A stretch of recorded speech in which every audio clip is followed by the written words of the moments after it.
விருதுநகர் மாவட்டம் கிருஷ்ணன் கோவிலில் கல்வி பணியில் கடந்த 34 ஆண்டுகளாக சிறப்பாக சேவையாற்றி வரும் VPMM கல்வி நிறுவனங்கள், கலை மற்றும் அறிவியல் கல்லூரி, பொறியியல் கல்லூரி, நர்சிங் கல்லூரி, கல்வியியல் கல்லூரி உள்ளிட்ட பல்வேறு கல்வி நிறுவனங்கள் ஒரே வளாகத்தில். முனைவர் திருமதி சௌமியா அன்புமணி அவர்கள்.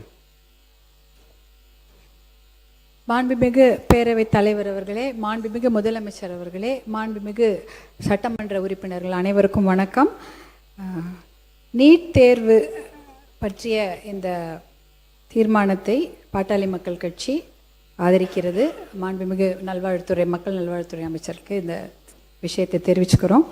அதாவது நீட் தேர்வு, அதாவது நுழைவுத் தேர்வு, +2 முடித்தவொடனே நுழைவுத் தேர்வு வைக்க வேண்டும் என்ற ஒரு கோரிக்கை 2006 வருகிறது. அந்த சமயம் மருத்துவர் அன்புமணி ராமதாஸ் அவர்கள் தான் மத்தியில் சுகாதாரத்துறை அமைச்சராக இருந்தார். அப்பொழுது அந்த நுழைவுத் தேர்வு இருக்கக்கூடாது, +2 அடிப்படையில் தான் மருத்துவக் கல்லூரி மாணவர்கள் சேர்க்கை இருக்கப்பட வேண்டும் என்று சொல்லி அதிகாரிகள் எத்தனையோ பேர் அவருக்கு எதிராக சொல்லி இருந்தாலும் கூட நுழைவுத் தேர்வை ரத்து செய்து கையெழுத்து போட்டது மருத்துவர் அன்புமணி அவர்கள் 2006. 2009 வரை நீட்டு தேர்வு கொண்டு வருவதற்கு எல்லோரும் முயற்சி செய்தார்கள். அவர் சுகாதாரத்துறை அமைச்சராக இருக்கும் பொழுது, அவர் இருக்கும் வரை அந்த நீட் தேர்வை கொண்டு வராமல் அவர் பார்த்து கொண்டார். அதற்கப்புறம் 2010 தான் நீட் தேர்வு கொண்டு வராங்க. அதில் கூட 12-13 அந்த நீட் தேர்வு எழுதி தடை செய்து விடுகிறார்கள். 2017 தான் அதிகாரப்பூர்வமாக நீட் தேர்வு வருகிறது. நீட் தேர்வுக்காக சொல்லப்படும் காரணங்கள் 2 தான். தரமான மருத்துவ கல்வி, அதுதான் அவங்க சொல்ற முதல் காரணம். அடுத்தது மருத்துவ கல்வி வணிகமயமாக்க கூடாது, இதுதான் அவர்கள் சொல்லும் முதல் 2 காரணம். அப்படி பார்த்தீங்கன்னா வருஷத்துக்கு 23 லட்சம் பேர் நீட் தேர்வு எழுதுறாங்க. 1,40,000 தான் MBBS சீட்டே இருக்குது. இதில் பார்த்தீங்கன்னா 720 மார்க் தான். ஆனால் 110 மார்க் எடுத்த ஒரு மாணவர், அதாவது 15% கூட கிடையாது, 110னா 15%, தகுதி கூட இல்லை, 40% எடுத்தால் தான் பாஸ்ன்னு சொல்கிறோம். ஆனால் 15% மட்டும் 110 எடுத்த ஒரு மாணவருடைய தந்தை வசதியாக இருப்பதனால டீம்டு யூனிவர்சிட்டியில் சேர்ந்து 30 லட்சம் பணம் கட்டி படிச்சிடுறாங்க.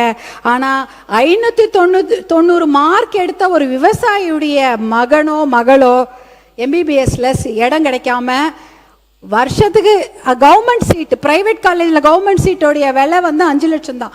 அந்த 5 லட்சம் கூட கட்ட முடியாமல் வேற படிப்பு எடுத்து படிக்கிறாங்க.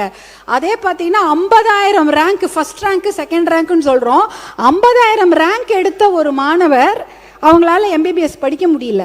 ஆனால் 8 லட்சம் ரேங்க் எடுத்த ஒரு மாணவர், இல்லை 7 லட்சம் ரேங்க் எடுக்கிற மாணவர் ஒரு பிரைவேட் காலேஜில் மேனேஜ்மெண்ட் கோட்டாவில் படிச்சிடுறாங்க. ஏன்னா அவர்களால் 5 லட்சம் கட்ட முடியும், இல்லை 30 லட்சம் கூட கட்ட முடியும் வருஷத்துக்கு.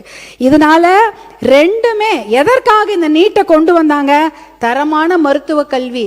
அப்போ 15% வாங்கின மாணவர் மருத்துவர் ஆயிடுறாரு, 50% 80% வாங்கின மாணவர் மருத்துவராக முடியல.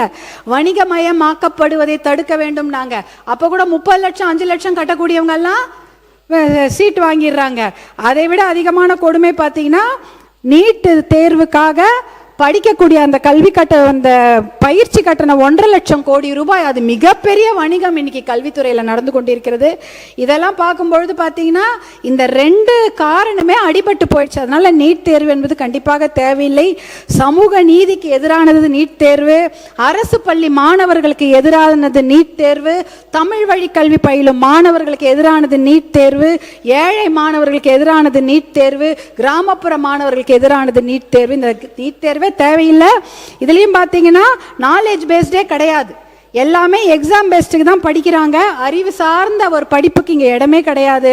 அதனால 1976 எமர்ஜென்சி போது நம்ம ஸ்டேட் லிஸ்ட்லேருந்து அந்த கன்கரண்ட் லிஸ்ட்டுக்கு போயிடுச்சு கல்வி. அந்த கல்வித்துறையை மறுபடியும் நம்ம ஸ்டேட் லிஸ்ட்டு கொண்டு வரணும்னா நிறைய சட்டங்களை ஏற்ற வேண்டும். தீர்மானம் இன்றைக்கு நாம் ஏற்றியிருக்கிறோம். 2021 2 முறை இந்த நீட்டிலேருந்து தமிழ்நாட்டுக்கு விலக்கு கொடுக்க வேண்டும். எக்ஸம்ட் நீட் ஃபார் தமிழ்நாடுன்ற அந்த சட்ட மசோதாவை தீர்மானத்தில் ஒருமனதாக நிறைவேற்றி 2 முறை நிறைவேற்றி அதை டெல்லிக்கு அனுப்பியிருக்கிறாங்க. இன்னும் அது சட்டமாக்கப்படவில்லை.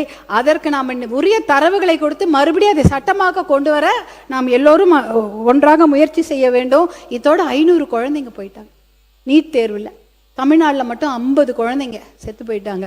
இந்த கடைசி அந்த வினாத்தாள் கசிவு ஏற்பட்டு ஒரு நீட் தேர்வு கேன்சல் ஆச்சு, திருப்பி ஒரு நீட் தேர்வு நடந்தது.